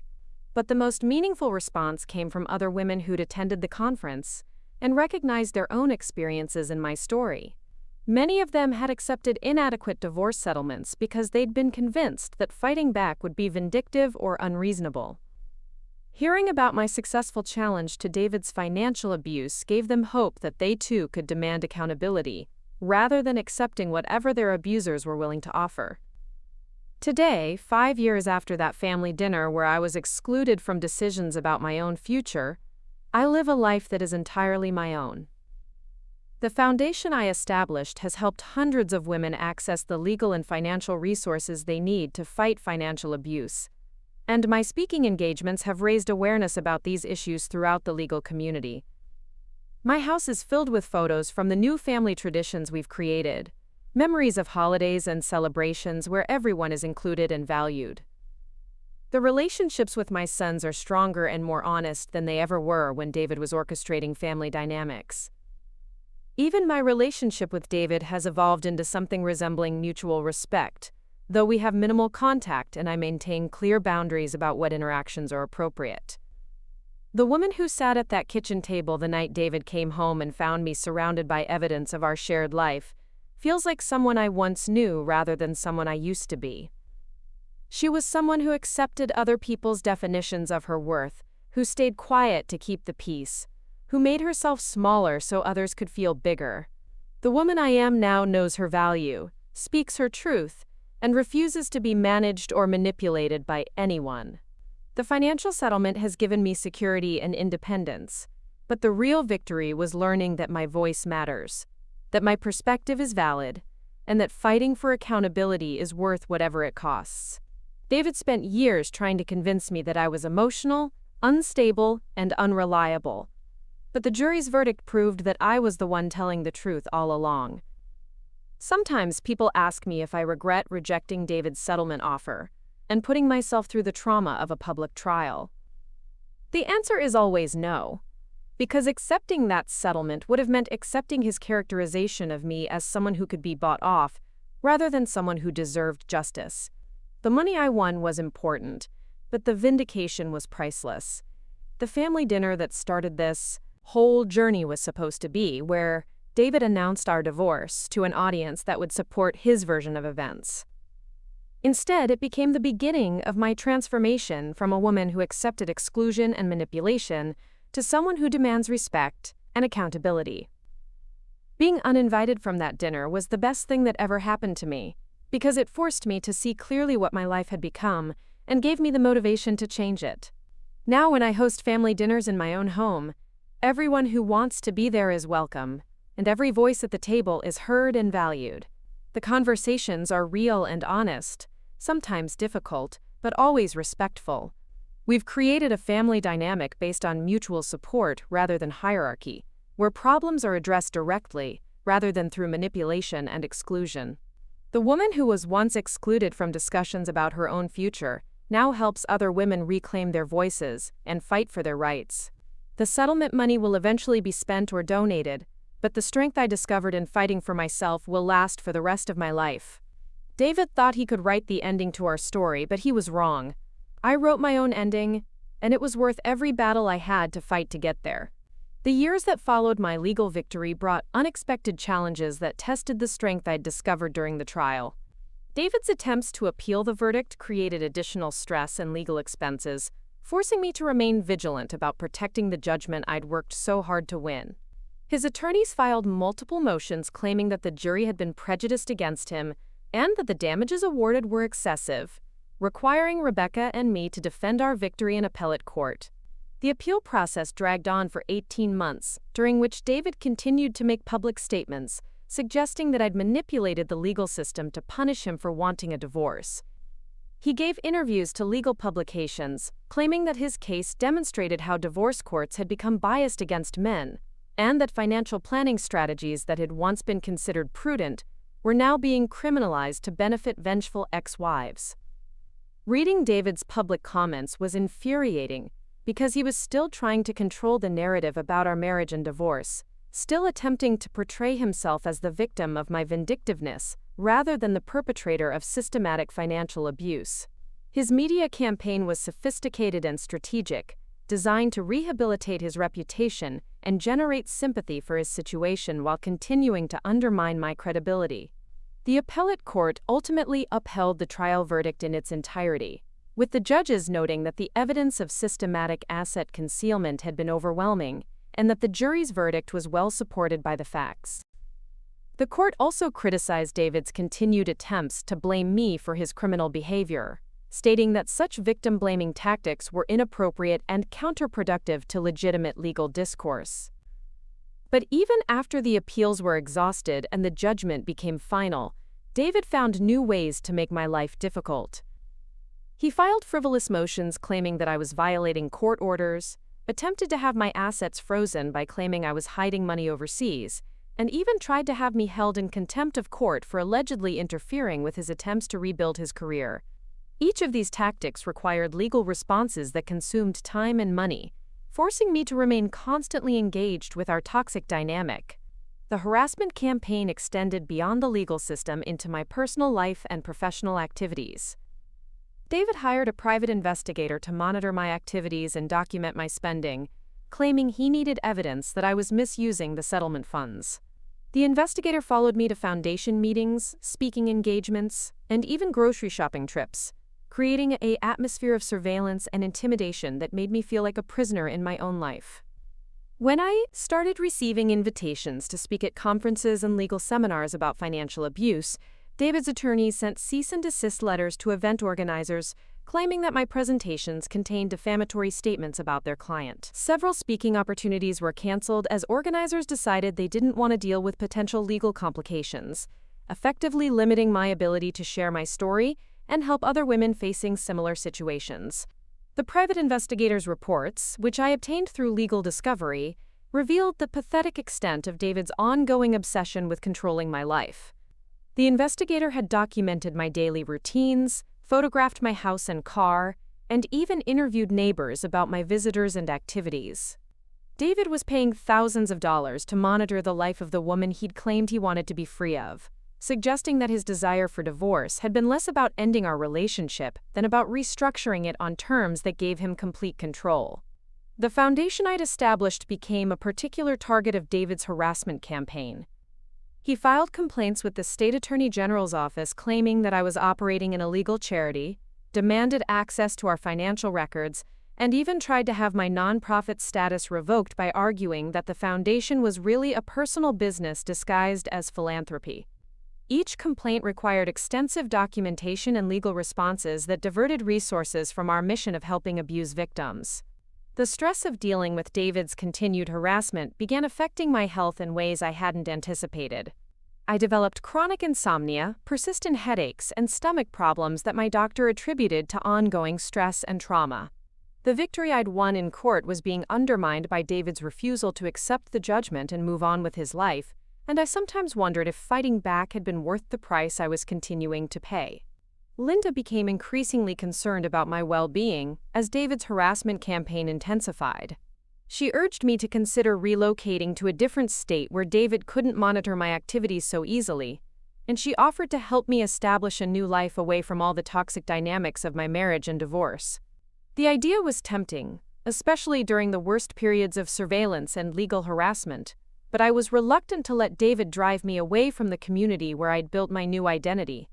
Dr. Walsh, the psychologist who testified at my trial, helped me understand that David's post-divorce behavior was a continuation of the psychological abuse that had characterized our marriage. She explained that abusers often escalate their harassment when they lose control over their victims, and that David's surveillance and legal tactics were attempts to re-establish dominance over my life, even though our marriage was over.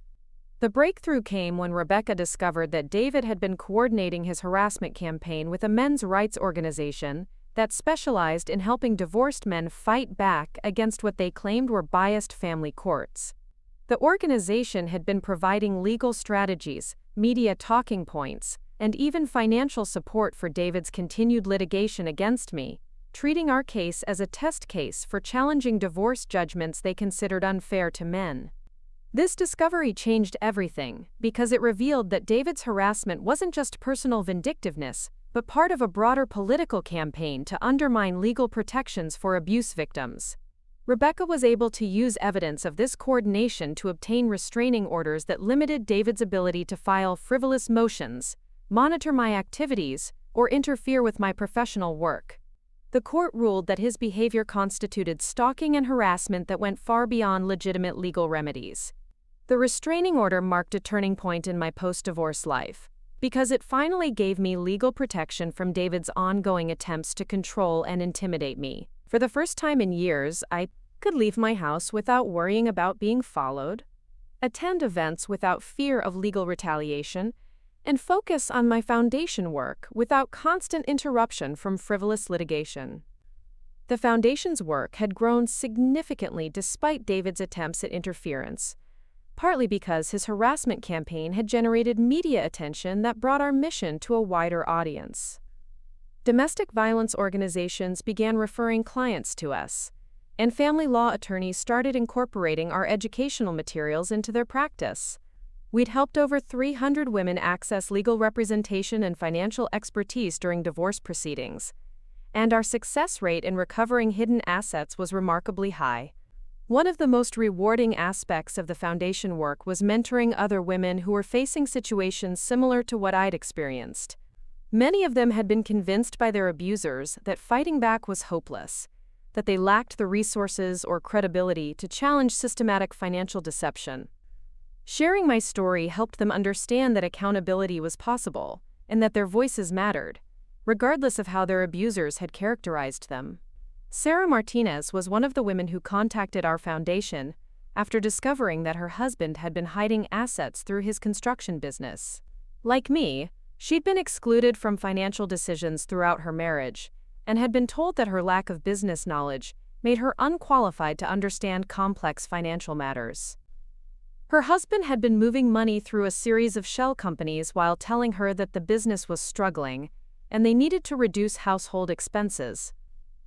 Working with Sarah reminded me of my own journey, from confusion and self-doubt to clarity and determination.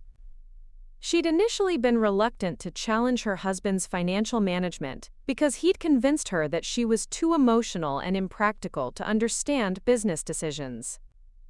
But as we helped her gather evidence and connect with a forensic accountant, she began to see the patterns of deception and manipulation that had controlled her life for years. Sarah's case was particularly complex because her husband had involved their teenage children in his business operations, giving them part-time jobs that were really ways to transfer money beyond Sarah's reach. The children had been told that their mother's emotional instability posed a threat to the family business, and they'd been recruited as unwitting accomplices in hiding assets from divorce proceedings. The psychological manipulation had extended beyond the marital relationship to include the entire family system. The legal team we connected Sarah with was able to uncover nearly $500,000 in hidden assets, including property purchases that had been disguised as business investments and salary payments to family members who weren't actually performing work. Sarah's husband had been using the same sophisticated asset concealment strategies that David had employed, suggesting that these tactics were being shared among men who wanted to cheat their wives during divorce proceedings.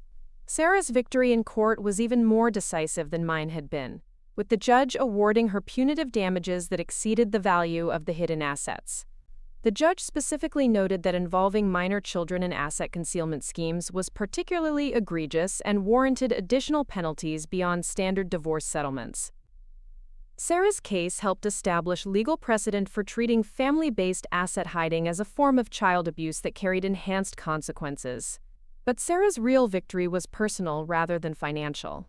Like me, she'd discovered strengths and capabilities she'd never known she possessed, and she'd learned to trust her own perceptions instead of accepting her abuser's characterization of reality. The woman who'd been told she was too emotional and impractical to understand money had successfully navigated complex legal proceedings and emerged with both financial security and personal empowerment. The success stories from our foundation work were deeply satisfying, but they also highlighted the systemic nature of financial abuse and the need for broader legal and social reforms. Too many women were facing situations like ours, and too many family courts were still treating asset concealment as normal divorce strategy rather than criminal behavior that warranted serious consequences.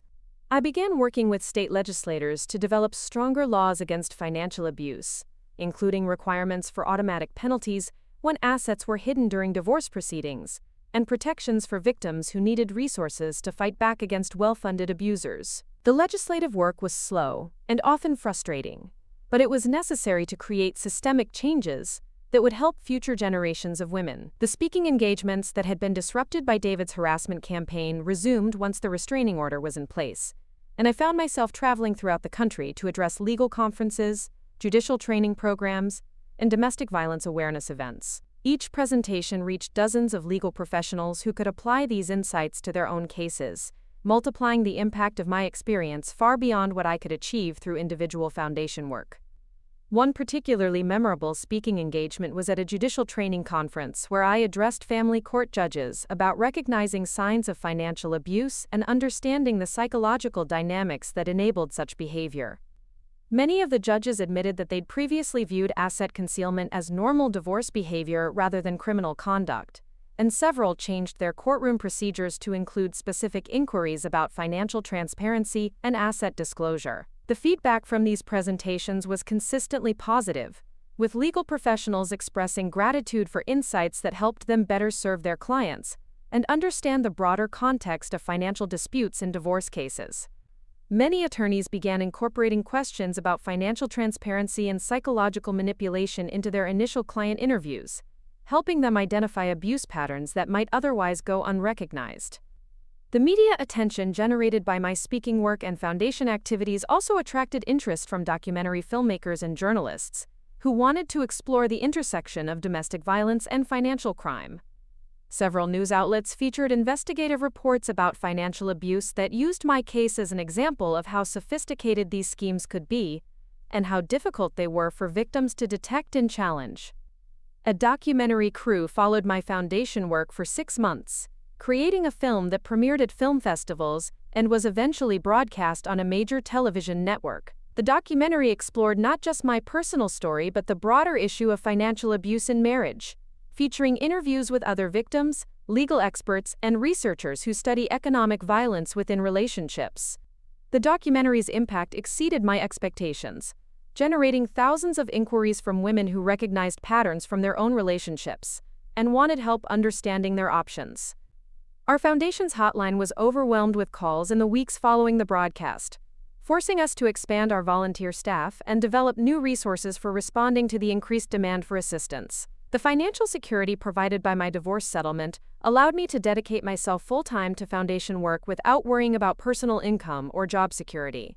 I was able to hire experienced staff members, expand our educational programs, and develop partnerships with other organizations that served abuse victims. The foundation became a significant force in the movement to recognize and address financial abuse as a distinct form of domestic violence. But perhaps the most meaningful aspect of my post-divorce life was the evolution of my relationships with Marcus and Tyler. Both sons had continued working to understand and address their role in enabling David's abuse, and their efforts to rebuild trust with me were genuine and sustained. They'd both entered therapy to process their childhood experiences and understand how their father's manipulation had shaped their perceptions. Marcus had become particularly involved in the foundation's work, using his business background to help develop financial literacy programs for abuse victims.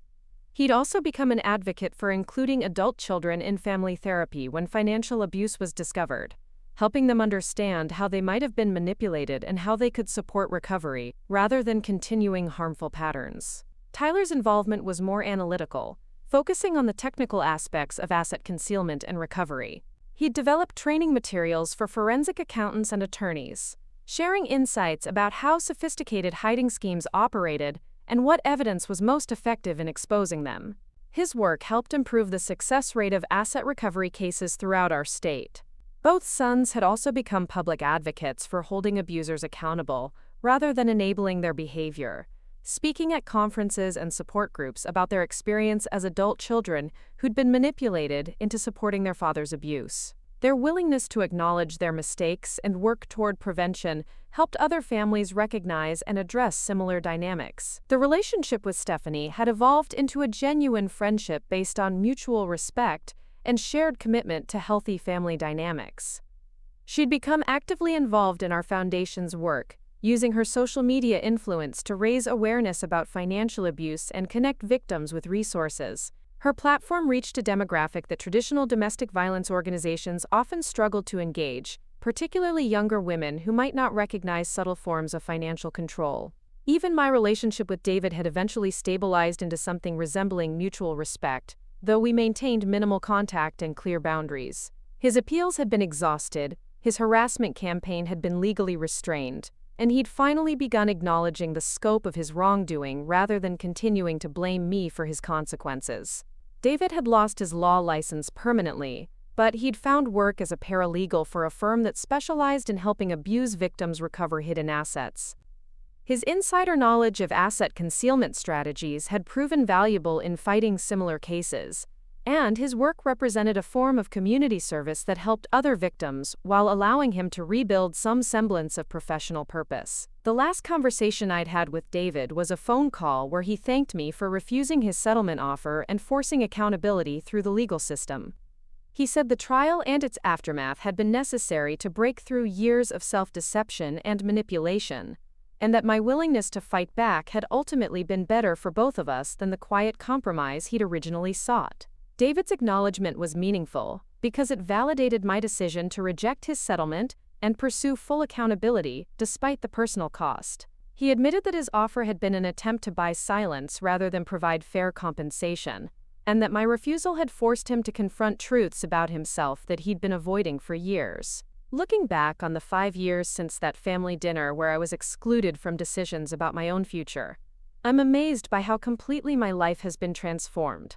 The woman who accepted exclusion and manipulation has become someone who demands inclusion and accountability. The wife who stayed quiet to keep the peace has become an advocate who speaks truth regardless of who finds it uncomfortable.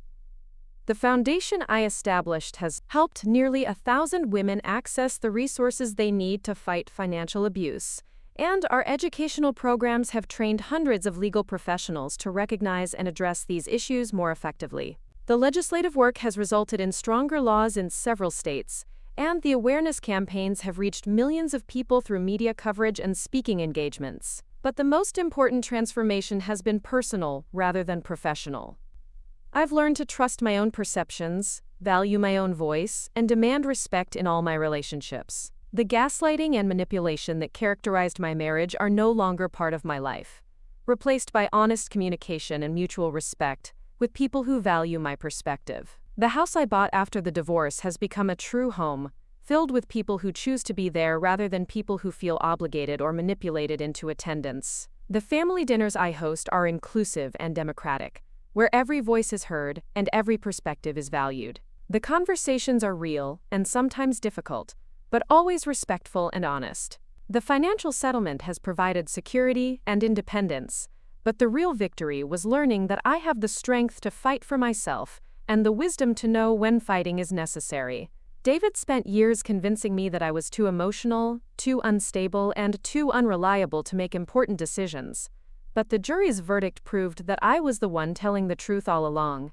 The woman who was once excluded from her own family's decisions now helps other women reclaim their voices and demand accountability from their abusers. The settlement money will eventually be spent on worthy causes, but the strength I discovered in fighting for myself will last for the rest of my life and continue inspiring other women to fight for themselves as well. Up next, you've got 2 more standout stories right on your screen. If this one hit the mark, you won't want to pass these up. Just click and check them out.